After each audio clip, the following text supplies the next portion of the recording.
Michel Franco, dont on a déjà parlé dans Memory. D'ailleurs, il n'y a qu'un seul chant contre chant, je crois. Peut-être qu'il y en a un autre, mais en tout cas, il y en a un vraiment marquant et c'est le moment absolument horrible, tu sais, avec la daronne dans le salon là.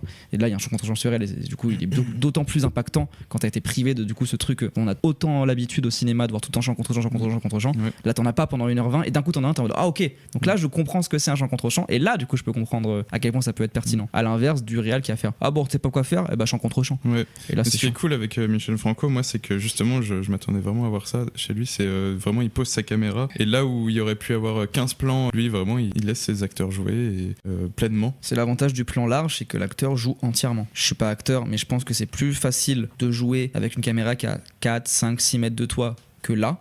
Déjà, et puis même en fait il sait que tout son corps va être vu, donc il joue entièrement de tout son corps, alors que si jamais c'est concentré sur le visage, il va se concentrer sur des micro-expressions qui pour moi sont pas pertinentes parce que s'en bat les couilles, personne ne regarde jamais comme ça dans la vraie vie. Puis les acteurs sont obligés de réagir entre eux, tu vois, les C'est ça, en différentes plus règles. tu vois les peux poser tes dynamiques yeux comme dans un peu, Hong Sang-soo. Ouais. où tu veux dans le plan. Exactement. Dans les Hong Sang-soo, c'est exactement ça. Des plans larges où t'as 4 personnes qui parlent et du coup tu vois comment ils interagissent. D'ailleurs, ça c'est dans je sais plus quel film de Godard, il y a une citation où il disait au cinéma, on oublie trop souvent de filmer les gens qui parlent pas et qui écoutent. On filme tout le temps ceux qui parlent. Et des fois, c'est plus intéressant dans les dynamiques d'un dialogue de filmer les gens qui écoutent.